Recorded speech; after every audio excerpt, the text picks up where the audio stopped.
시편 18편 1절 한 절입니다. 우리 한 절을 두 번 읽도록 하겠습니다. 시편 18편 1절 말씀 우리 다 같이 두 번 함께 읽겠습니다. 나의 힘이 되신 여호와여, 내가 주를 사랑하나이다. 나의 힘이 되신 여호와여, 내가 주를 사랑하나이다. 한 번은 우리 그냥 한번 해보십시다. 다시 우리 그냥 한번 배웠듯이 해보겠습니다. 시작. 나의 힘이 되신 여호와여, 내가 주를 사랑하나이다. 할렐루야, 아멘. 우리 강상 목사님께서는 유관재 목사님이신데요, 목사님께서는 참 사람 만나기를 참 즐겨하고 좋아하시는 목사님이십니다. 그리고 늘 하나님과 깊은 만남을 통해서 파워 있는 그런 메시지를 만들어내기 때문에 목사님의 설교가 정말 신선하고 또 열정적인 메시지로 정평이 나 있습니다. 목사님께서는 할아버지와 아버지를 대를 이어서 지금 3대째 목사님이십니다. 특히 할아버지에 대해서는 세 분이 목사님으로 계시고요. 이와 같이 세대째 참 목사님의 목사님으로 이어져서 하나님의 참 축복이 큰데요.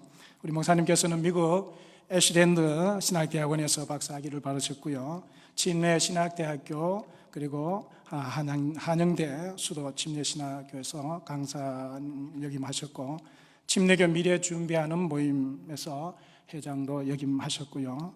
CTS 기독교 방송 밀레니엄 특강도 하셨습니다. 현재 성강 침례교회 담임 목사님이신 유관재 목사님, 여러분 뜨거운 박수로 환영해 주시기 바랍니다.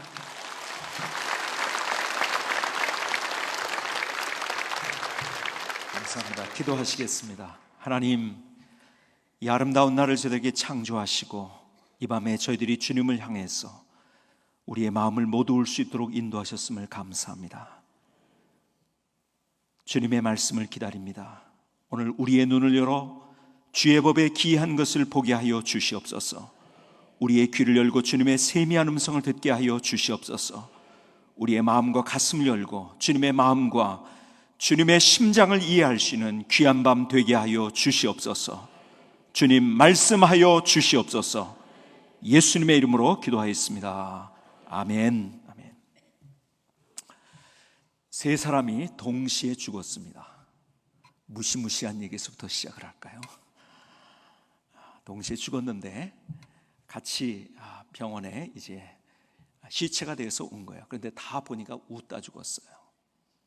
검시관이 와서 왜 이렇게 죽었는가를 조사하기 시작합니다. 첫 번째 사람을 향해서 이 사람은 왜 이렇게 웃다 죽었습니까? 했더니 하는 얘기가, 이 사람은 50억짜리 복권에 당첨이 됐는데 당첨되는 순간에 너무 좋아서 어쩔 줄 몰라 하다가 그만 심장마비로 죽고 말았습니다. 그래서 웃다 죽은 거예요.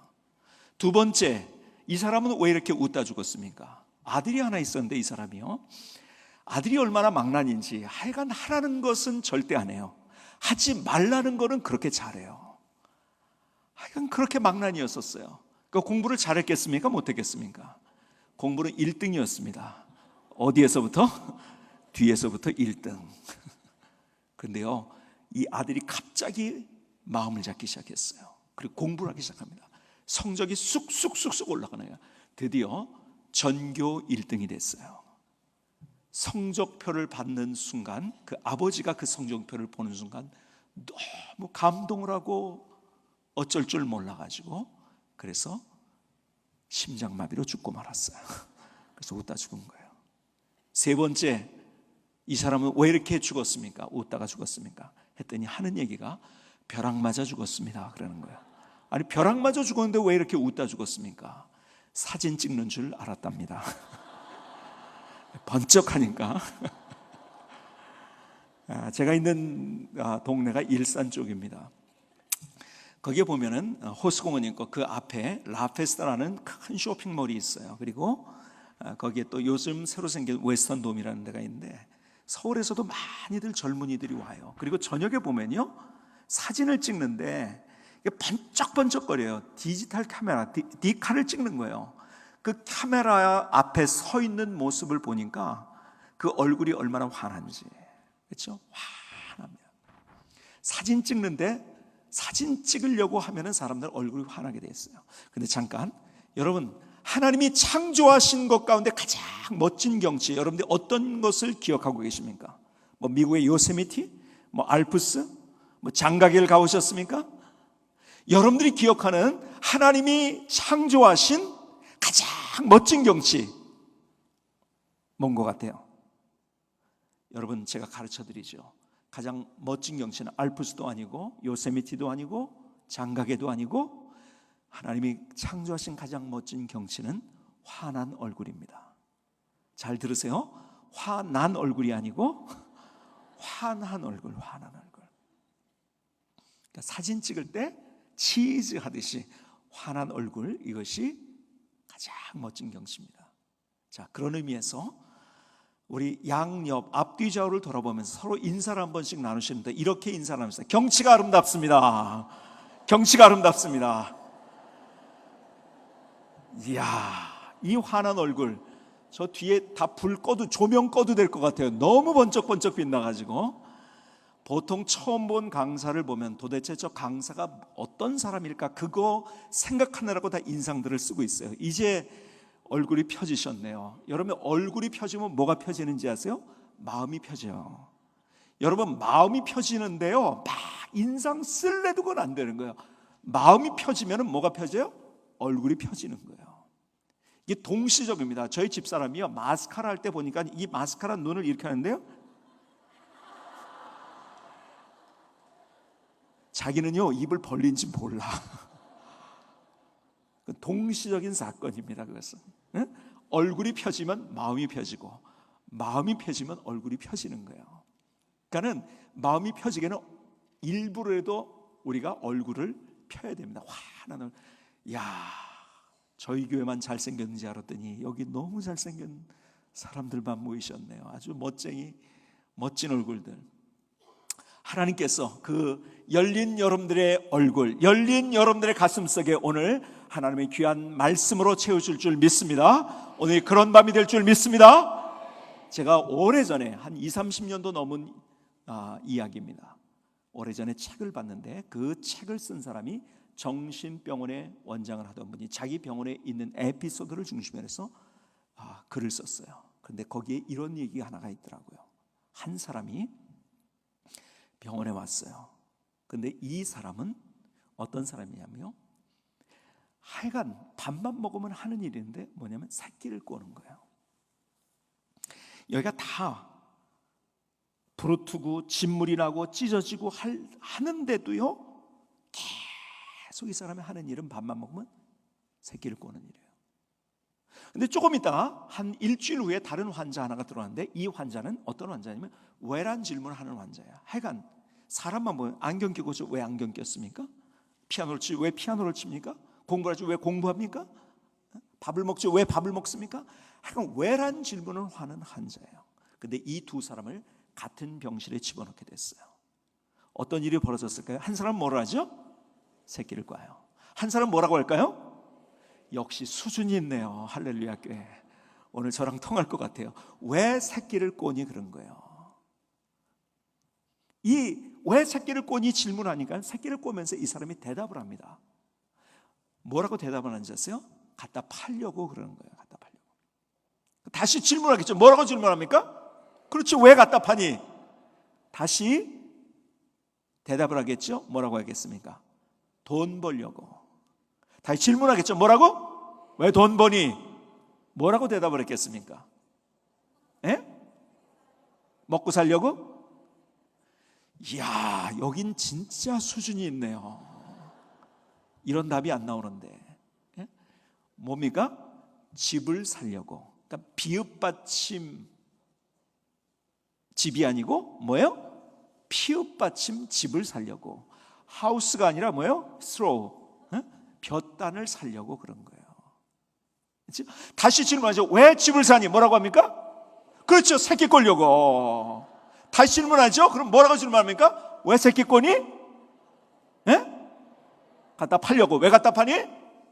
돈 벌려고. 왜 돈 버니? 집 살려고. 왜 집 사니?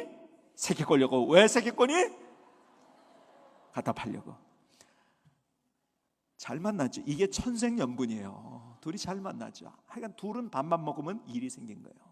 그렇게 일주일이 지나고 2주일이 지나고 15일 지나갑니다.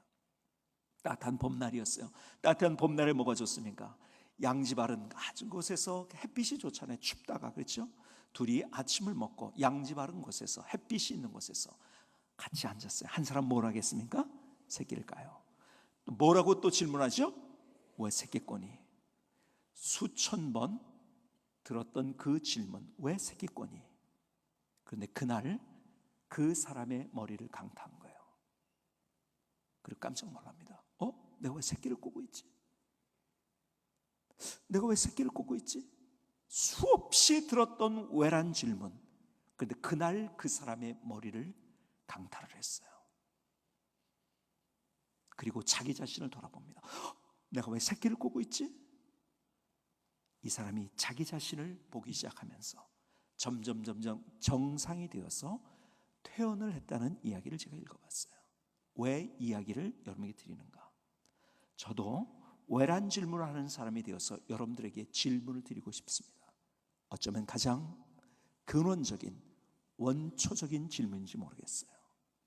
여러분 왜 이 자리에 계십니까? 혹은 여러분 왜 예배를 드리고 계십니까? 혹은 여러분은 왜 여러분들을 헌금을 하십니까? 여러분 왜 여러분들 그 일을 하고 계십니까? 여러분들은 왜 교사를 하고 성가대를 하고 왜 그 일을 하고 있습니까? 저는 여러분들이 가장 원초적인 질문을 드리고 싶어요. 이 질문에 제대로 대답할 수 없다고 한다면 나는 뭔가를 하고 있는데 그러나 제대로 하고 있지 못한 거예요. 뭐라고 대답하시겠습니까? 먼저 이런 대답이 있지 않겠습니까? 이런 대답 전에 이 얘기부터 여러분에게 드리죠. 텍사스에 대부호가 있었어요. 이 사람은요 굉장히 돈을 많이 번, 텍사스에 제일 많이 돈을 번 사람. 텍사스가 미국에 돈이 많잖아요. 왜냐하면 석유가 나잖아요. 기름이 나잖아요. 그렇지? 그런데 이 사람이 돈이 굉장히 많으니까요 그걸 가지고 집을 짓기 시작하는데 아주 대저택. 여러분 미국 사람들이 한번 지면은 미국 가서 보신 분들이 있으시 허스트 캐슬 같은 거 보세요. 개인 집, 신문왕 허스트가 지은 집, 자기가 집이 완성되는 것도 보지도 못하고서 죽었죠. 대단하죠.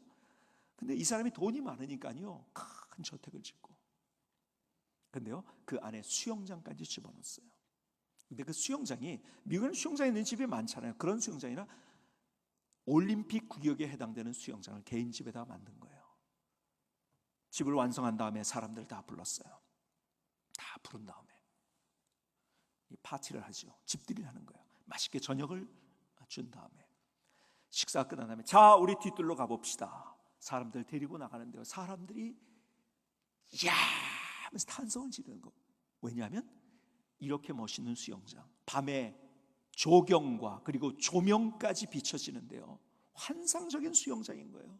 이야, 개인 집에 이렇게 멋있는 수영장이 있다니. 그때 이 주인이 의기양양하게 사람들을 향해서 이렇게 얘기를 합니다. 여러분, 수영장 이쪽 끝에서 저쪽 끝까지 제일 먼저 수영을 한 사람, 수영을 해서 1등을 한 사람에게 제가 재산의 절반을 드리든지 아니면은 제 딸인데 내 딸을 주겠습니다. 그러니까 사람들이 와 하고 수영장가로 가는 거예요. 갔다가 깜짝 놀라서 뒷걸음을 칩니다.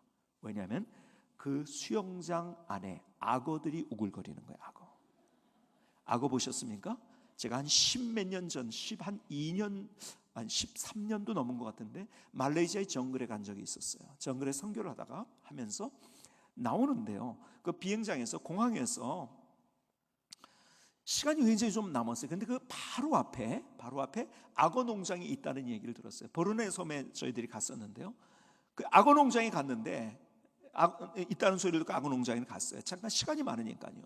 근데 악어 농장의 입구를 들어가자마자 우리를 반기는 큰 사진 하나가 있었어요. 그 사진이 뭐냐면 10대 소년 하나가 악어에 그대로 통째로 잡혀 먹은 거예요. 악어는 한 입에 그냥 다 잡아먹습니다. 그 10대 소년을 잡아먹은 그 악어를 잡아가지고 그 입을 찢으면서 그 소년을 꺼내는 장면을 사진으로 찍어놓은 거예요. 이야, 얼마나 징그럽던지요. 악어는요 한 입에 그냥 먹습니다. 근데 누가 거기에 수영하러 가겠습니까? 근데요 한 청년 하나가 멋지게 다이빙을 쫙 해가지고, 정말 이건 죽기 아니면 까무러치기죠. 그냥 수영을 했어요. 드디어 수영을 해서 그것을 가로질러 가서 저쪽으로 올라옵니다. 그때 사람들이요 박수를 치면서 이야 대단한 청년이다 막 그냥 환호를 하고 감동을 하고, 어떻게 저렇게 용감한 청년이 있단 말인가 막 이러면서 박수를 치고 환호를 하는데, 이 주인이 약속을 했잖아요. 그래서 이 청년 옆에 가가지고 청년에게 물은, 자네가 1등 했는데, 혼자니까 1등이잖아요, 그렇죠? 1등을 했는데 자네는 내 딸을 원하는가, 아니면 내 재산의 절반을 원하는가? 그때 이 청년이 갑자기 화를 막 내기 시작합니다. 다 필요 없습니다. 다 필요 없습니다. 한 가지만 하고 싶습니다. 도대체 누가 날 여기서 떠밀었습니까?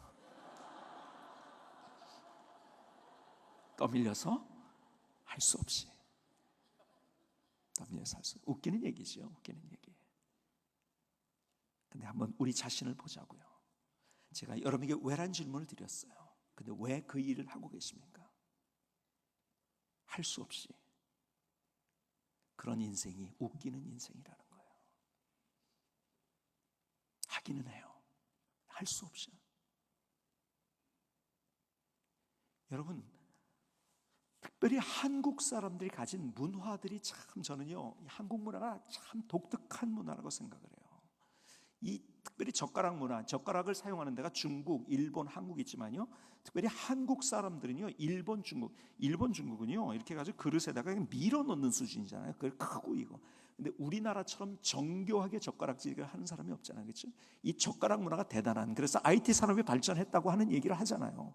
얼마나 젓가락질 잘하는지요. 미국 사람들이 한국 사람 콩자반 집어먹는 거 보면요 기절을 하려고 해요. 우리는요 그 정도가 아니잖아요. 콩자반 정도야. 우스운 거죠. 그 김치 사이에 있는 떨어진 그 머리카락을 그 젓갈로 잡아내는 민족, 그 정도가 아니잖아요. 참 대단해. 이거 보면 진짜 기절하려고요. 젓가락을 가지고 김치를 찢어 먹습니다. 어떤 사람은요 그 젓가락으로 날아가는 파리를 잡았다는 전설을 제가 들어봤어요. 참 한국 사람이 가진 문화가 참 독특한 문화들이에요. 이 음식 문화가 그렇잖아요. 음식 문화를 연구하다가요 제가 참 얼마나 너무 재밌는지, 뭐 음식 문화 얘기하다 보면 오늘 밤새니까 다 안 돼요. 근데 우리나라 사람이 가지고 있는 독특한 문화가 다른 나라에 가지고 있지 않은, 소위 말해서 이 음식을 먹을 때 다른 나라 사람들은요 다 어느 나라든지 그 먹을 때 이 시간 배열형이, 하나 먹으면 그 다음에 나오고 하나 먹으면 그 다음에 나오고, 그렇죠? 뭐 요즘 우리 한정식 그렇게 먹는데 원래는 그게 한정식 그렇게 먹는 거 우리나라 스타일이 아니죠. 그거는 어떤 면에서 퓨전이죠. 근데 다른 나라에서는, 중국식도 그렇잖아요. 여러분들 러시아에도 가도 그렇고요, 미국에도 그렇고요, 프랑스에 가도 그렇고요, 이태리에 가도 다 시간 배열형이에요. 제가 어렸을 때 그래서 기억에 제 마음속에 가지고 있는 이 옛날에 웃으면 보기 와요 구봉서, 지금 뭐 장로님이시지만 그분이 나왔던 프로그램이 지금 제 뇌리에 새겨져 있는 게 있어요. 그때 막 양식점이 생기기 시작한 거예요. 양식당이 생기기 시작한 거예요. 와서 주문을 했어요. 스테이크. 그때 이게 뭡니까? 멀건죽 하나 나오는 거예요. 이야, 이 스테이크 뭐 이렇게 멀건죽 하나 나오냐. 그 다음에 이제 예를 들어서 티본 스테이크를 시켰네요. 이제는 예를 들어서 뉴욕 스테이크 시켰는데 또 멀건죽 하나. 그냥 계속 시켰는데 계속 멀건죽만 나오는 거야. 얘 도대체 양식이 이게 뭐냐. 그러다가 갑자기 그냥 고기들이 계속 나오기 시작하는데, 자기가 그 다음에 계속해서 나온다는 걸 몰랐기 때문에, 그때는 문화 충격, 지금이야 그런 것을 우리가 웃기다고 하지만 그 당시에는 문화 충격이 아니었습니다. 그러니까 우리나라는요 시간 배열형이 아니라 뭐예요? 공간 배열형입니다. 다 한 상에 때려놓고, 이게 원래 그거잖아요, 그렇죠? 공간 배열형입니다, 이것이. 그러니까 한국 사람이 가진 문화가 참 독특한 문화들이 많은데, 특별히 우리가 가진 문화 중에서 체면 문화라는 게 있어요. 그렇죠? 체면 문화. 제가요 83년도에 미국에 공부를 하러 갔어요. 근데 공부하러 간 지 얼마 안 돼가지고 교수 집에 갈 기회가 있었어요. 문을 열고 들어갔는데 마침 식사를 하는 시간이었었어요. 그래서 제가 들어가니까요, 교수님 네 분이 나와가지고 반갑게 맞으면서 밥 먹었냐요. 근데 저는 대안의 남아 아닙니까? 그렇죠? 체면이 있죠. 그래, 안 먹었는데요? 배고픈데 어떻게 그럽니까? 그래서 괜찮은데요? 한마디를 했어요. 그때 두 번을 안 물어보더라고요. 그리고 자기들끼리 가가지고 밥을 먹는데요, 그날 밤 저는 가장 외로운 밤, 가장 고독한 밤, 가장 쓸쓸한 밤, 가장 배고픈 밤을 지냈어요. 이야, 이렇게 인정머리 없는 사람들이 있는가? 도대체 한 번 물어보고서 자기들끼리 먹는 거야. 한국 사람들은 안 그러잖아요. 어떻게 합니까? 괜찮아요. 그래. 한 숟갈만 먹어보라고. 한 숟갈을 주면서 뭐라고 합니까? 한 숟갈 주면은 정 떨어진다고. 그래서 두 숟갈, 세 숟갈을 주지 않습니까? 왜 그래요?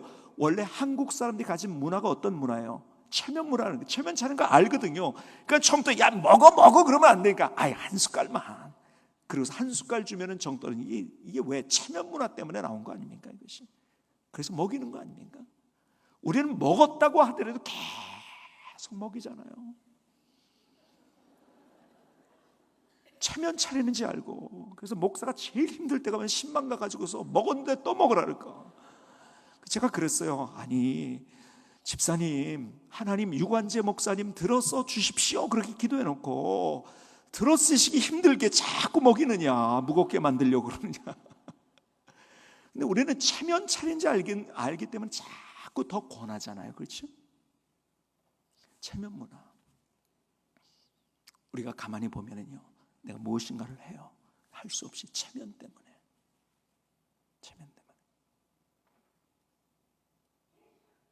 할 수 없이 그 일을 하는데 왜 그러냐? 하나님을 우리는 어떤 하나님인지 아는지 아십니까? 내가 잘못할 때 끝까지 쫓아와가지고 다리 몽댕이를 분지러 놓는 하나님. 제가요, 제 친구, 고등학교 때 친구가 있는데요, 그 친구가요 얼마나 교회 일을 열심히 하는지요. 너무너무 제가 그냥 깜짝하죠. 이야, 어떻게 이렇게 헌신적으로 할 수 있는가. 근데요, 그 친구가 제가 고등학교 때 한국에서 제일 큰 교회 중에 하나였던 그 교회에서 학생회장을 했던 친구예요. 근데 그 친구 얘기를 듣다 깜짝 놀랐어요. 왜 그렇게 열심히 하는지 아십니까? 그렇게 안 하면은 하나님이 벼락치실까 봐. 하나님이 쫓아오셔가지고 다리 몽댕이 분지러 놓을까 봐. 교통사고 날까 봐. 이게 신앙입니까? 그건 고역이지요, 고역. 하나님이 우리를 그렇게 의도하셨습니까? 아니거든요. 그런데 그렇게 하나님을 믿고 있어 우리가. 그래서 할 수 없이 그 일을 하고 있는 거예요. 할 수 없이 그 일을 하고 있는 그 인생, 것이 웃기는 인생이라는 거예요. 그런데 오늘 다른 종류의 사람 한 사람을 오늘 성경은 우리에게 소개합니다. 왜 그 일을 하고 있는가? 하나님을 사랑하기 때문에. 하나님을 사랑하기 때문에. 나의 힘이 되신 여호와여, 내가 주를 사랑하나이다. 하나님을 사랑하기 때문에. 누구의 고백입니까? 다윗의 고백 아닙니까? 다윗의 인생을 추적해 보시겠습니까? 여러분, 다윗이요 하나님 앞에 기름 부음을 받았어요. 자, 인간적으로 생각해 보세요. 인간적으로 생각하면은 그 기름 부음을 받았으면 어떻게 됩니까? 그때부터 잘 돼야 됩니까? 안 돼야 됩니까? 잘 돼야지요. 인간적으로 생각해 보세요. 잘 돼야 되는, 이게 웬일입니까? 하나님 앞에 기름 부음을 받았는데 그때부터 문제는 꼬이기 시작합니다. 꼬인데 또 꼬이기 시작합니다. 그 꼬인데 또 꼬이, 더 이상 풀 수 없는 그런 상황. 그의 고백대로 사망의 음침한 골짜기로 걸어가는 그런 상황을 그가 만났단 말이에요. 보세요.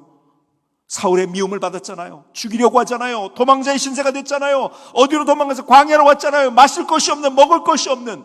여러분, 그 단절의 아픔이라는 것이 얼마나 큰 아픔입니까?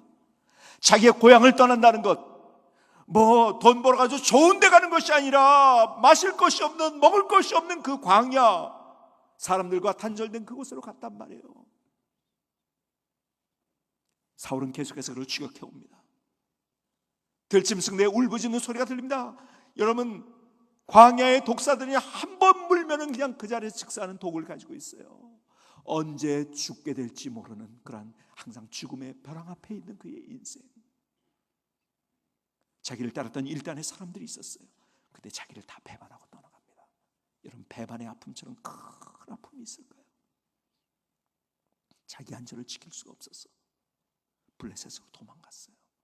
저 사람 다윗 아니냐? 사울 골리앗과 싸워서 이겼던 다윗 아니냐? 자기를 알아보기 시작해요. 그래서 어떻게 했습니까? 수염에 침을 묻히며 침을 질질 흘리면서 미친 채까지 했어요. 왜? 살려고. 살 위해서 미친 채까지 했단 말이에요. 동서남북 앞뒤 좌우가 다 막혀버렸어요. 그럼에도 불구하고 그의 가슴속에 하나님을 향해서 고백하고 있었던, 시편을 통해서 우리가 볼 수 있는 그의 고백 가운데 중요한 고백이 뭡니까? 하나님, 그래도 난 하나님을 사랑해요. 하나님을 사모합니다.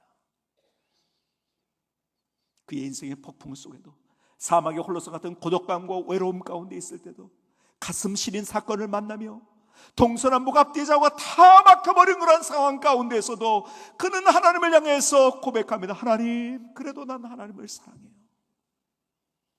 하나님이요, 그런 인생 내 마음에 합한 자라고 인정해 주지 않겠습니까? 하나님이 그 인생을 멋지게 세우십니다.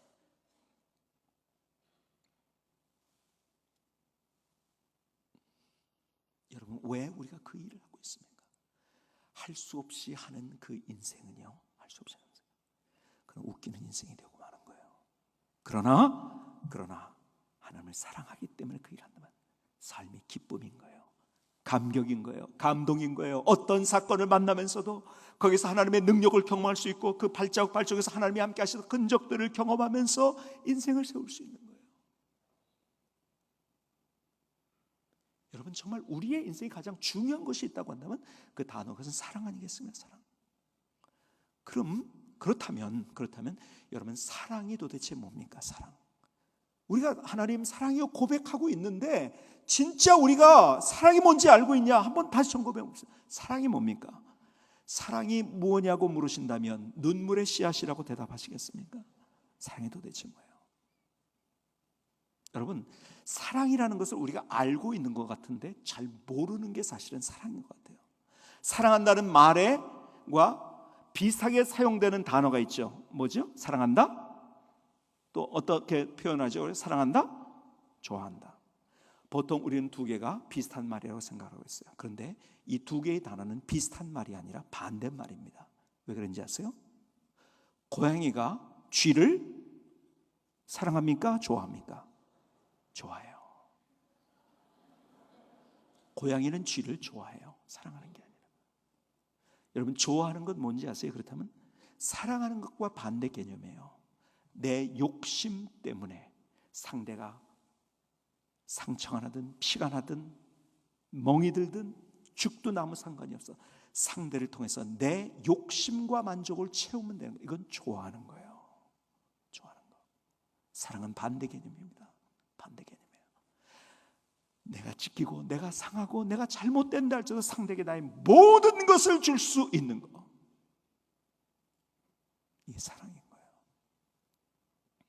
근데 우리는 하나님 앞에 하나님 사랑해요 하는데요, 가만히 우리의 살아가는 삶의 모습을 보면 하나님을 사랑하는 게 아니에요. 좋아하는 거죠. 주님께서 너희는 나를 따르라고 했는데 아니에요. 주님 나를 따르세요. 이건 이렇게 되고 저건 저렇게 돼요. 내가 다 하나님 앞에 지시를 해요. 왜? 내 욕심 때문에. 하나님 이건 이렇게 돼야 돼요. 저건 저렇게 돼요. 하다가 여기 안 될 땐 여기 이렇게 도와주세요. 저건 저렇게 도와주세요. 주님은 나를 따라오라고 말씀하는데 나는 오히려 뭐라고 말하고 있는지 아십니까? 주님 나를 따라오세요. 이건 이렇게 돼야 돼요. 이건 하나님을 이용하고 있는 거예요. 하나님을 좋아하는 거예요.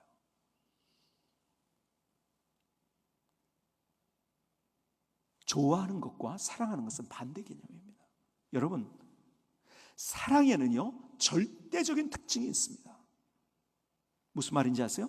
예를 들어서 오늘 저녁에 가가지고 여러분들이 부부가 같이 촛불 하나를 켜놓고 같이 마주 앉았어요. 제가 가끔 부부 전선에 이상이 있는 사람 촛불을 선물합니다. 초를 선물해요. 그리고 둘이 키라고 이 불을, 그리고 같이 대화하라고. 근데요, 둘이 같이 앉았어요.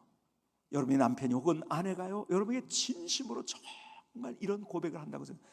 여보, 내가 이런 얘기 한 번도 한 적 없지. 당신 정말 사랑해. 감동을 받을 거예요. 그렇죠? 너무 좋을 거예요. 근데 얘기는 거기서 끝나지 않았어요. 여보, 당신 정말 사랑해.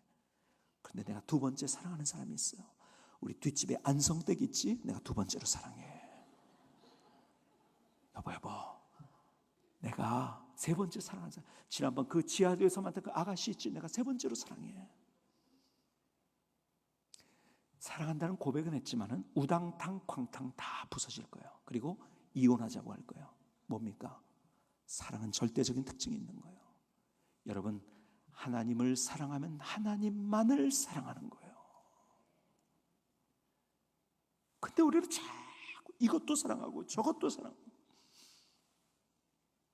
우리는 하나님 그분 자신을 사랑해야 되는데 주님이 우리에게 주시는 그 선물 바라면 그것을 우리가 자꾸 사랑하려고 해요. 하나님께서 우리를 향해서 안타까워하시는 거예요. 사랑이 또 뭔지 아세요? 사랑? 여러분, 사랑은요 목숨을 거는 거예요. 보세요. 여기에 이쪽 끝에서 저쪽 끝까지 해가지고 H빔을, 여기 공사할 때 H빔 사용했어야 생각하는데 H빔을 이렇게 놓고서 깔아놨어요. 그리고 여러분들에게 저 끝에 있어요. 저는 이쪽에 있고, 여러분 그 위로 걸어서 이쪽으로 오십시오. 이게 진짜 실제 상황이라고 생각해요. 함정이 없어요. 진짜로 여러분 걸어오시면 제가 10,000원씩을 여러분에게 드리겠습니다. 그럼 걸어오시겠어요? 안 걸어오시겠어요? 네? 뭐 이렇게 고민하세요? 안 그런 척하면서. 여러분, 저희 동네에 백화점이 생기는데요, 저희 동네도 수준이 좀 괜찮습니다. 백화점이 생긴다 깜짝 놀랐어요. 그 백화점을 둘러가지고서 한 1km 이상을 사람이 줄을 섰더라고요. 뭔가 했더니 선착순 얼마에게 그 오프닝 기념으로 선물을 준다는 거, 그거 받으려고. 근데 그거 봤더니요, 나중에 봤더니요, 플라스틱 바구니인데요, 제가 보니까요 그 원가로 사면 몇백 원에도 사겠더라고요. 그거 받으려고 그 줄 서 있어요. 10,000원을 준다고 진짜 하면은요, 동네방네 야 저게 10,000원 준대 하고서 다 사람들 데리고 올 거예요. 진짜 뭐 1분도 안 걸리는데 그거요 몇 번만 하면은요 금방 10만 원, 하루에 100번은 못 하겠습니까? 금방 돈 올라가는데요. 난리가 날 거예요. 그런데 여러분이 월드 트레이드 센터가 무너졌잖아요. 그렇죠? 쌍둥이 빌딩이 9.11 테러로 무너졌어요. 근데 무너지는, 여러분 거기 올라가 보신 분이 많이 가보면 뉴욕의 그 빌딩 사이가 그렇게 대로가 아니잖아요. 그렇죠? 조그만 길이에요. 제가 거기 2번은 올라가 봤는데, 한 번은 구름에 가려가지고 아무것도 안 보여요. 한 번은 바람이 얼마나 부는지요. 근데 이렇게 생각해 보세요. 여러분이 저쪽 건물에 있어요. 제가 이쪽 건물에 있어요. 그리고 H빔을 연결했어요. 그리고 제가 이렇게 얘기합니다. 여러분에게 제가 얘기하면 그 위로 걸어오십시오. 옥상과 옥상을 연결을 해서 쌍둥이 빌딩 연결해서 걸어오십시오. 10,000원은 좀 작으니까 제가 10만 원을 드리겠습니다. 걸어오시겠어요? 돈이 좀 작군요. 지금 올리겠습니다. 그럼 100만 원, 좀 더 올리니까 1,000만 원을 드리겠습니다. 걸어오시겠습니까? 네? 혹시 걸어가 볼까 이런 생각이 혹시 드는 분은, 아까 제가 얘기했던 그 정신병원의 원장을 제가 잘 알고 있으니까 제가 소개를 잘 해드리도록 하겠습니다. 누가 걸어? 1억 원, 10억 원, 100억 원을 줘도 안 되는 거예요. 왜? 떨어져 죽으면 그만인데요. 떨어져 죽으면. 웃기는 얘기지요. 걸어온다는 거. 그런데 이렇게 다시 생각해 보시겠습니까? 자, 결혼해서 아이가 있으신 분, 앞에 아이가 있으신 분 누가? 한번 잠깐 손 들어보세요. 아기가 있으신 분 없어요? 예. 이름이 뭐죠? 예? 세진이 또 아이, 여러분들의 아이를 제가 안고 있다고 생각해요. 이쪽 빌딩에서, 옥상에서. 그리고 H빔을 연결했어요. 세진이를 안고 있어요. 세진이 안고 있어요. 그리고 제가 이렇게 얘기를 합니다. 걸어오십시오, 위로. 안 걸어오면, 실제 상황입니다. 안 걸어오면 총으로 쏘겠습니다. 죽이겠습니다. 어떻게 할 것 같아요? 걸어오지요. 그렇죠? 왜 걸어옵니까? 아이를, 그렇죠, 사랑하니까. 100만 원을 줘도, 1,000만 원을 줘도, 1억 원, 10억 원, 100억 원을 줘도 안 해요. 그런데 아이를 사랑하기 때문에 하는 거예요. 목숨을 거는 거예요. 이게 사랑인 거예요. 주님이 우리에게 이런 사랑을 먼저 주셨어요. 하나님이 우리에게 이런 사랑을 우리에게 주셨단 말이에요. 목숨 건 사랑, 외아들을 주셨어요. 여러분, 십자가를 이 시간에 갈보리 언덕의 십자가를 여러분이 바라보실 수 있겠습니까? 여러분, 하나님이 우리를 구속하셨어요. 구속이라는 말이 무슨 말입니까? 굉장히 어려운 단어입니다. 이것이 구속, 영어로 하면 redemption이라는 말입니다. redemption, 뭡니까 이것이?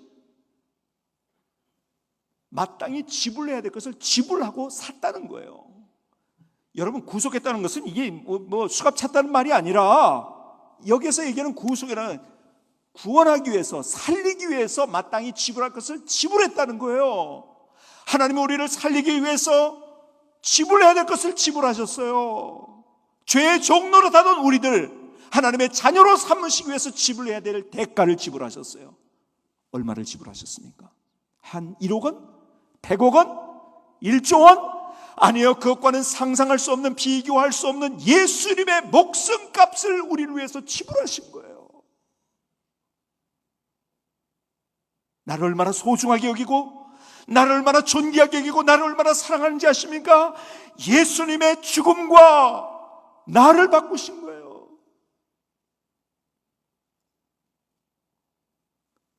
내가 그래서 얼마짜리인지 아세요? 100원을 지불했으면, 이걸 마이크를 사는데 10,000원을 지불했으면 10,000원짜리예요. 나를 사시기 위해서 얼마를 지불했어요? 예수님을 지불하셨어요. 나는 얼마짜리인지 아세요? 예수님짜리예요. 무슨 말입니까? 예수님의 가치가 있는 인생, 예수님의 가치와 동등된 가치로 하나님께서 우리를 생각하셨다는 거예요. 그렇게 우리를 사랑하셨어요. 목숨을 거셨어요. 갈보리 언덕의 십자가를 바라보시겠습니까? 머리에 가시관을 씌웠어요. 그 가시관이 어떤 가시입니까? 사막의 가시. 여러분, 사막의 가시는요, 이게 장미 가시가 아니잖아요. 이게요, 얼마나 길고 이것이 날카로운지요. 제가요, LA에서 휴스턴까지 밴을 몰고서 가다가 이 사막을 지나가는데 뭐 덤불 하나 같은 게 지나가더라고요. 너무 빨리 가니까 이게 피할 수가 없어요. 바람에 날려오는데요. 샌안토니오에서 내려가지고 제가 주유를 하다가 이 바퀴를 봤어요. 그때 뭐가 팍팍 박혀 있는 거예요. 봤더니 가시예요. 사막의 가시 하나를 딱 뺐어요. 그랬더니 바람이 빠지기 시작하는 거예요. 저녁이었는데 제가 그날 그걸 고치라고 얼마나 그날 고생했는지 몰라요. 다 문을 닫았는데요. 바람은 빠지죠. 여러분, 그런 가시예요. 주님이 찔리신 그 가시. 온몸에 채찍을 마셨어요. 그 채찍이 어떤 채찍이면 한 번 내리칠 때마다 살점이 뚝뚝 떨어진, 패션 오브 크라이스트 영화 보셨잖아요. 그걸 딱 탁자에다 쳤는데 안 올라와요. 왜? 박혀서 금속이 붙어있기 때문에. 살점 뚝뚝 떨어지는 채찍. 양손과 양발에 대못으로 박히셨어요. 예수님의 양손과 양발에 대못을 박는 목소리, 그 망치 소리가 들려오지 않습니까?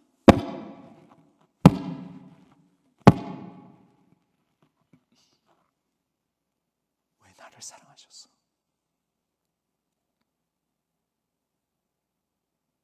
창에 맞으셨어요. 그리고 성경은 이렇게 표현을 합니다. 물과 피를 쏟으셨다고. 의사들의 이야기를 들어봤더니 물과 피를 흘렸다는 것은 심장이 찢어졌다는 거랍니다.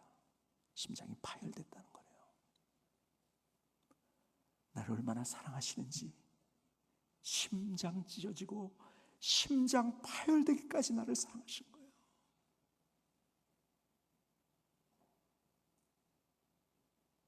목숨 걸고 나를 사랑하셨어요.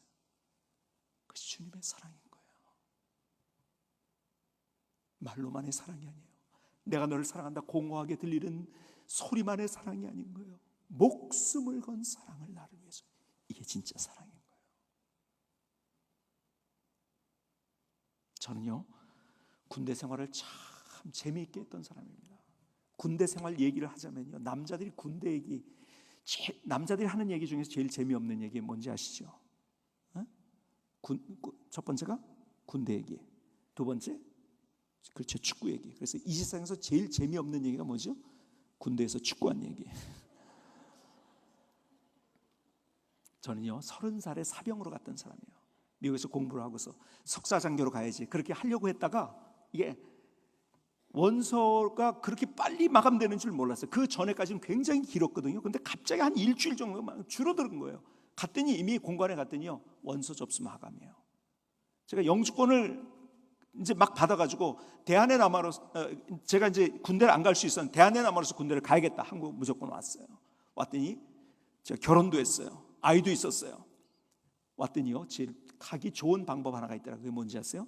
군목으로 가는 거예요. 교단 추천 케이스로. 그래서 총회에서 빨리 목사 안수 받고 기다리고 있으라고. 영순이니까 목사 안수 받고서 기다리고 있었죠. 그때 총회에서 전화가 왔어요. 교단 총회에서 전화가 왔는데 뭐라고 왔냐면 그 해서부터 교단 추천도 되는 군목 제도가 없어졌다는 거예요. 이 동네는 남이 안 되니까 굉장히 고소해 하시네. 야, 어떡하는가? 그래서요 석사장도 안 됐죠. 군목 안 됐죠. 나중에 보니까는 좋은 게 또 하나 카투사로 가는 거더라고요. 시험 봐가지고. 결혼했으니까 좀 시간을 좀 더 자유롭게 좀 하게. 원서를 쓰려고 이 시험을 보려고 원서를 쓰려고 했더니 안 되는 거예요. 여러분 원서를 내밀지도 못해요. 왜 그런지 아세요? 나이가 많아서 만 26살까지만 되는 거예요. 그게. 두 개가 남았어요. 학사장교로 가느냐 아니면 일반 사병으로 가느냐.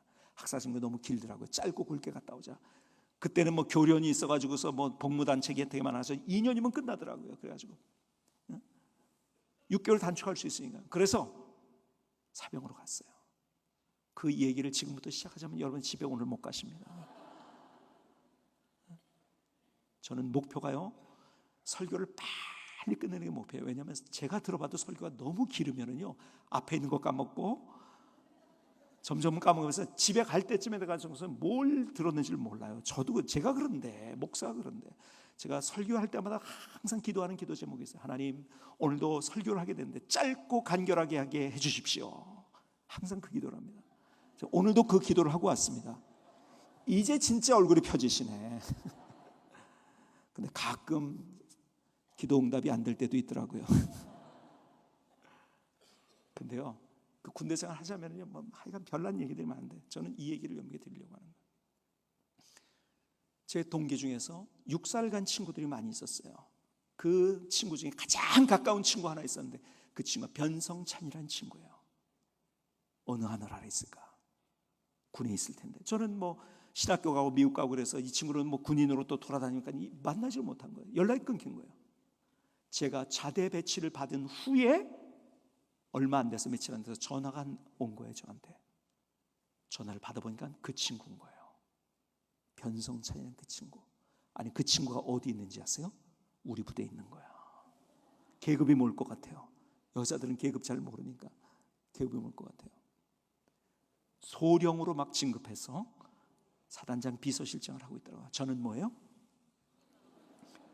짝대기 하나 무시하지 마시기 바랍니다. 여러분 무등병대 훈련받는 무등 이것도 없을 때는요 별이 부러운 게 아니라 짝대기 하나가 제일 부럽습니다.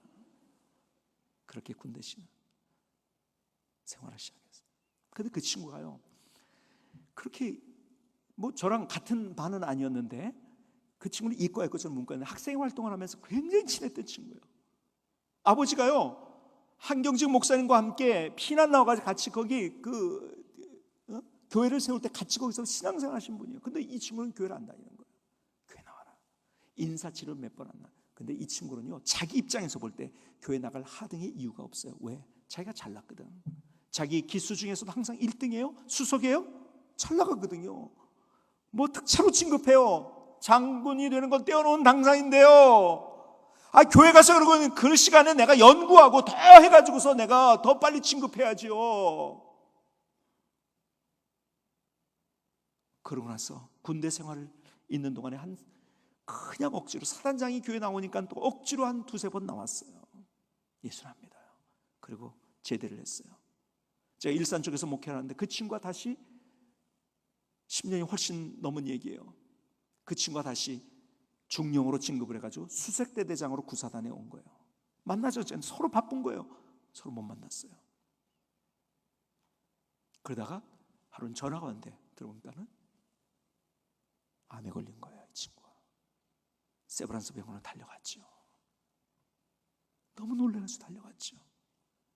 근데요, 병실 앞에 고등학교 동기들이 있는 거예요. 몇 사람이 한 대여섯 명이 있는데, 오래간만이다 인사를 서로 이렇게 나눴는데, 그러니까 다 이제 의사가 된 친구들이에요. 그러니까는 그 이제 같이 친구가 이제 그렇게 됐으니까 의사가 된 친구들끼리 서로 연락을 해가지고서 병문안으로 온 거예요. 문안했냐고, 병문안했냐고 하는 얘기가, 이 친구가요 얼마나 변성치 않은 친구가 자의식이 강한지요, 아주 자존심이 강한지요, 이런 꼴을 보이기 싫다고 해야죠. 다 면회사절, 아무도 못 들어오게 하는 거예요. 제가 왔다고 하니까 저는 들어오라고 하더라고요. 들어갔죠. 이 친구 벌써 보니까요, 이미 이걸 열었는데 이 전체가 다 그냥 암이에요. 다 그냥 어디 할 거 없이 다 암이에요. 열었다가 아무것도 손 못 대고 닫아놓은 상태가 된 거예요. 그날 그 병실에 제가 침대에 걸터 앉아서 이 친구가 예수님을 소개했어요. 이 친구가 눈물을 흘리면서 예수님을 마음속에 그날 영접했어요. 이 친구가 너무 불쌍해서 하루에 2번 새벽기도 끝나고 저녁기도가 끝난 다음에 제가 가가지고 계속 말씀을, 얼마나 쏙쏙 말씀을 받아들이는지요. 하루는요, 오늘 이 본문의 말씀을 가지고 제가 하나님의 말씀을 같이 나누고 있는데요, 하나님의 사랑에 대해서 이야기를 하고 있는데요, 이 친구가 갑자기 막 그냥 울기 시작하는데요. 그냥 우는 게 아니라 막 그냥 막 깍깍거리면서 막 울기 시작해요. 막 그냥 뭐 숨을 못 쉴 정도로 깍깍거리면서 막 울기 시작하는데요, 한참을 그렇게 울다가 조금 진정하면서 저한테 울면서 그 친구가 저에게 유언과 같은 3가지 이야기를 그날 저에게 해줬어요. 울면서 이 친구 하는 얘기가 그거예요. 이 친구 유관재 목사, 자네가 내 친구 아닌가? 자네가 사람들을 많이 만날 텐데 내 얘기를 좀 해주면 좋겠네. 사람들에게 내 얘기를 좀 해주면 좋겠네. 그러면 3가지를 얘기하는, 첫 번째가 뭔지 아세요? 나는 인생의 끝이 있다는 것을 한 번도 생각해 본 적이 없다네. 사람들에게 내 얘기를 해주면서 인생의 끝이 있다는 것, 이걸 좀 얘기해 주게나. 울면서 저한테 얘기를 하는 거예요. 2번째, 이 친구 하는 얘기가, 내 인생이 이제 인생의 황혼에서 이제 주님 만날 날이 얼마 남지 않았는데, 내가 내 인생을 뒤로볼 때 내 인생 정말 억울한 것이, 가슴 아픈 것이 예수 없이 산 인생, 예수 없이 살았던 나의 인생이 너무 허무하고 억울하다네. 내가 얼마나 외로웠는지 아는가? 내가 잘 나간다고 했지만은 항상 수석이고 1등이라고 그 사람들이 부러워했지만 내가 얼마나 고독했는지 아는가? 힘들었는지 아는가? 예수 없이 산 인생이 얼마나 불쌍한 인생인지 억울한 인생인지 좀 내 얘기를 해주면서 좀 사람들에게 얘기해 주게나. 지금 3번째로 저에게 울면서 하는 얘기가 그거였어요.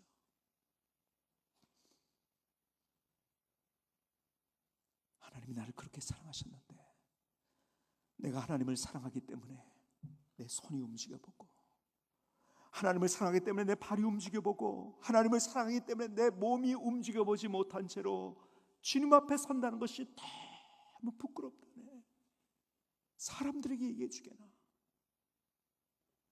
하나님을 사랑하기 때문에 그 손을 좀 움직이고, 하나님을 사랑하기 때문에 그 발을 좀 움직이고, 하나님을 사랑하기 때문에 그 몸을 좀 움직이라고 사람들에게 좀 얘기해 주게나.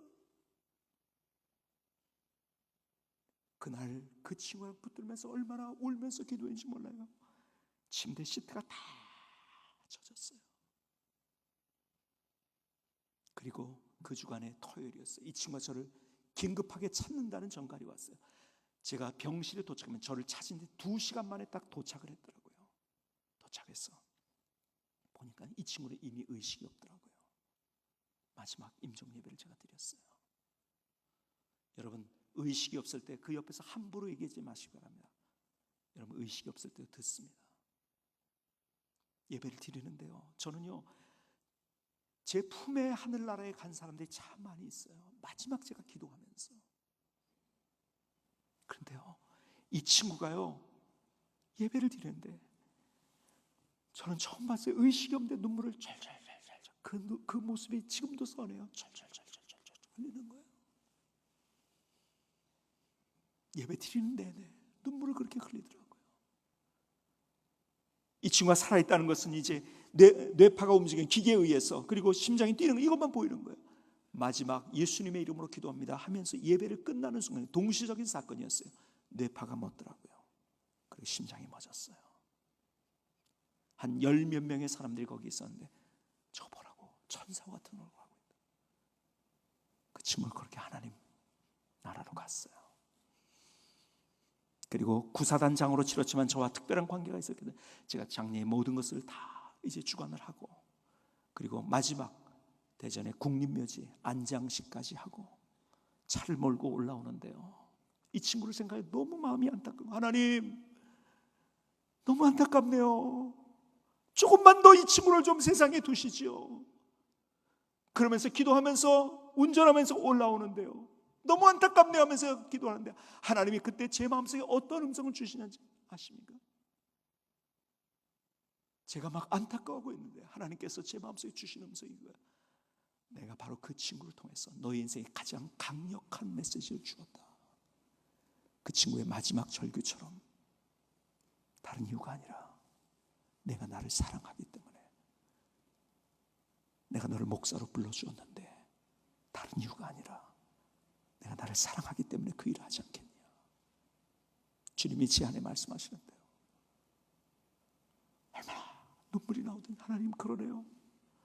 그 친구를 통해서 저 인생에 가장 강력한 메시지를 주었네요. 하나님, 나를 목사로 불러주었는데 하나님, 다른 이유가 아니라 내가 주님을 사랑하기 때문에 나의 인생을 불살르게 해주세요.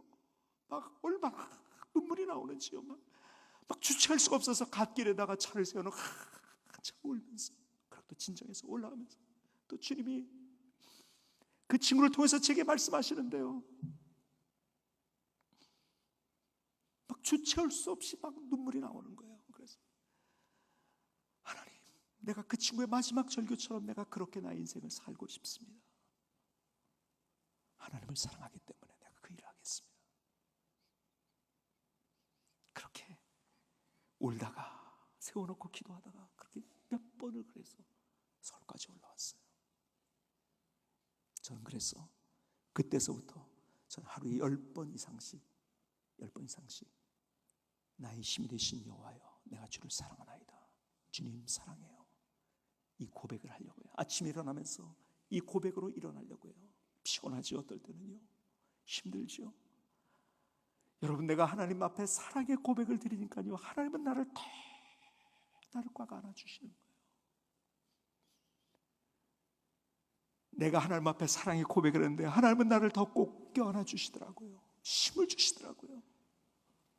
걸어가면서, 운전을 하면서, 밤에 자기 전에도 마지막 나의 고백이 이거이고 싶은 거예요. 하나님 사랑해요. 내가 잠에 들면서도 하나님 앞에 고백하고 싶은 나의 마음, 하나님 사랑해요. 하나님 멋지게, 얼마나 멋지게 나의 인생을 인도해 주시는지. 요한복음 21장에 베드로를 찾아가셨던 예수님의 모습 머릿속에 한번 그려보시겠습니까? 베드로는요, 고개를 들 수가 없었을 거예요. 왜? 얼마 전에 예수님 모른다고 부인했거든요. 주님이 찾아오셨어요. 조반을 차려주십니다. 그리고 베드로에게 묻습니다. 내가 나를 사랑하느냐? 내가 나를 사랑하느냐? 내가 나를 사랑하느냐? 내가 사랑하는 줄 주님이 아시나이다. 이렇게 대답했구나. 그냥 지나가지 마세요. 우리 영적인 호기심을 가지고 하나님의 말씀을 바라봐야 돼요. 왜 주님이 나에게, 그 베드로에게 그렇게 질문하셨을까? 어느 날 그 질문을 가지고, 주님 왜 이런 질문을 베드로에게 하셨나요? 그 질문을 가지고, 영적인 호기심을 가지고 말씀을 읽는데요, 하나님께서 그날 밤에 저를 깨닫게 하시는, 제가 성경을 읽다가 무릎 꿇고 그 자리에 무릎 꿇고서 얼마나 통곡을 하면서 울었는지 몰라요. 밤새. 왜 주님이 그렇게 질문하셨을까요? 주님이 이런 말씀하고 있는 거야. 베드로야, 네가 나의 수제자지. 나에 대한 지식이 제일 많아. 나에 대한 지식이 많은 거 그거 중요해. 그러나 그것보다 더 중요한 거 놓치고 있는 게 있어. 내가 나를 얼마나 사랑하느냐, 그거야. 주님 그 말씀하신 거예요. 베드로가요 계속 변했어요.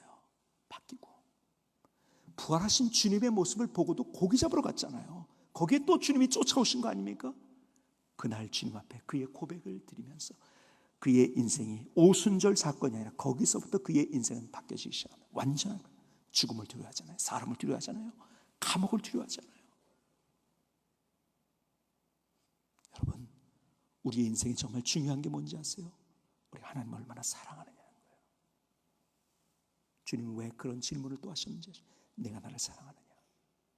이거 깨닫다가 저는 하나님 앞에 얼마나 통곡을 했는지 몰라요. 이런 마음을 주님께서 저에게 그날 보여주시더라고요. 베드로에게 이렇게 말씀해요. 베드로야, 내가 실수했구나. 내가 넘어졌구나.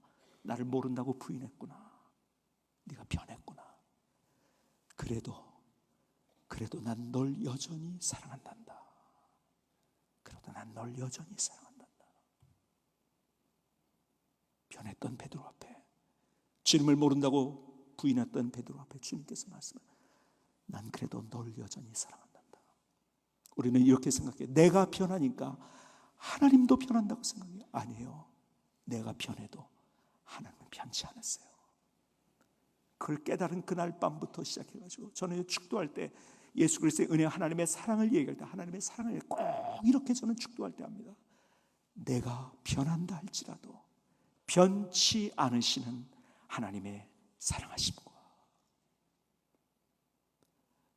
나는 변했어요. 원망했어요. 불평했어요. 하나님을 향해서 등을 돌렸어요. 실수했어요. 넘어졌어요. 그럼에도 불구하고 주님께서 날 포기하지 않는 거야. 그래도 난 널 사랑한단다. 이 주님의 가슴을 제가 그날 깨닫는, 그 주님의 심장에 담긴 그분의 마음을 이해하는 그날 밤에 얼마나 통곡하며 울었는지 아세요? 하나님, 내가 이렇게 부족한데요. 하나님, 내가 이렇게 실수했는데요. 하나님, 이렇게 내가 넘어졌는데요. 하나님, 내 생각이 이렇게 또 변했었는데요. 그래도 여전히 나를 하나님께서 사랑하고 계시네요. 그날 통곡을 하며 주님 앞에 기도하면서 밤을 지냈어요.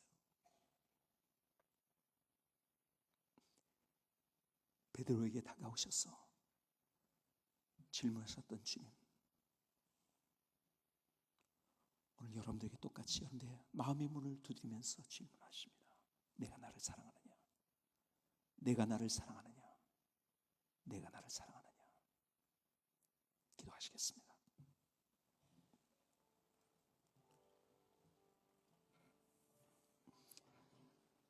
조용히 주님의 십자가를 바라봤으면 좋겠습니다. 갈보리 언덕의 십자가 보이십니까? 주님은 나 때문에 따기도 맞으셨어요. 침뱉음도 당하셨어요. 인격적인 모독도 당하셨어요. 가장 깊은 육체적인 아픔을 경험하셨어요. 심장 찢어지고 파열되기까지 나를 사랑하셨어요. 그게 나를 향한 하나님의 사랑이에요. 오늘 그 주님 앞에 우리의 사랑을 고백했으면 좋겠어요. 나도 주님을 그렇게 사랑한다고. 주님을 사랑하기 때문에 이제 내가 손이 움직이고 내 발이 움직이고 내 몸이 움직이겠다고. 오늘 우리의 의지의 사랑의 고백, 우리의 감정의 사랑의 고백, 우리의 마음을 다한 우리의 사랑의 고백을 주님 앞에 드렸으면 좋겠어요. 주님이 우리를 더 안아주세요. 우리의 손을 붙잡아 주세요. 그래, 나는 더 너를 사랑한단다. 주님이 우리에게 말씀하세요. 오늘 그 주님 앞에 여러분들의 사랑의 고백을 조용히 우리가 기도하는데 다른 고백하지 마시고, 주님 사랑해요. 주님 사랑해요. 단순하지만 그러나 우리의 마음과 우리의 가슴이 담긴 우리의 고백을 드렸으면 좋겠어요. 저희 찬양을 들으시면서 계속 기도하시기 바랍니다. 갈릴리 바닷가에서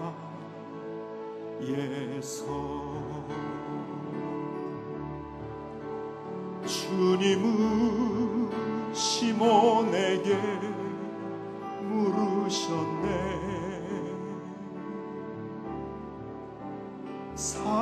사랑하는 시몬아, 넌 날 사랑하느냐? 오 주님, 당신만이 아십니다. 갈릴리 바닷가에서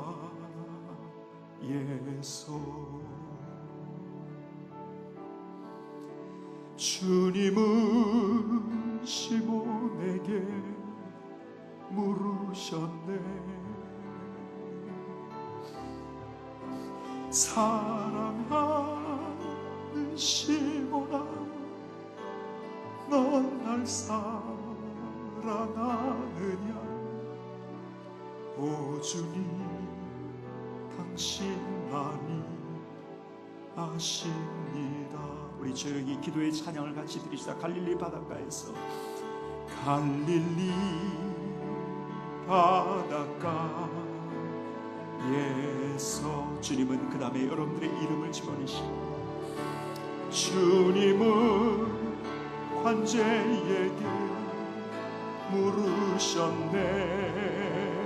사랑하는 여러분들의 이름을 그 다음 집어넣으시고, 사랑하는 관제야, 넌 날 사랑하느냐? 오 주님, 오 주님, 당신만이 아십니다. 갈릴리 바닷가에서, 갈릴리 바닷가에서. 주님은 그 다음에 여러분들의 이름을 지어, 주님은 관제에게 물으셨네. 사랑하는 여러분들의 이름을 집어넣으시고, 사랑하는 관제야, 넌 날 사랑하느냐? 오 주님, 당신만이 아십니다. 오 주님, 당신만이 아십니다. 오 주님, 당신만이 아십니다. 저희 계속 기도하시기 바랍니다. 저희 계속 기도하시기 바랍니다.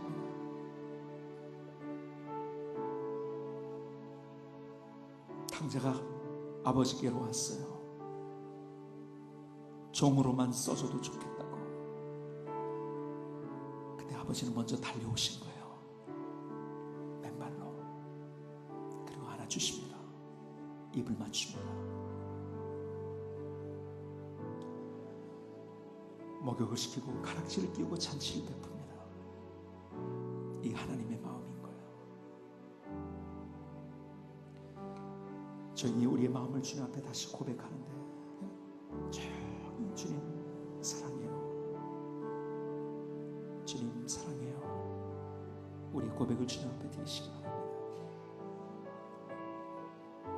십자가의 사랑을 바라보면서 여러분, 단순한 기도가 가장 아름다운 기도예요. 주님 사랑한다고 계속 기도하시기 바랍니다. 주님,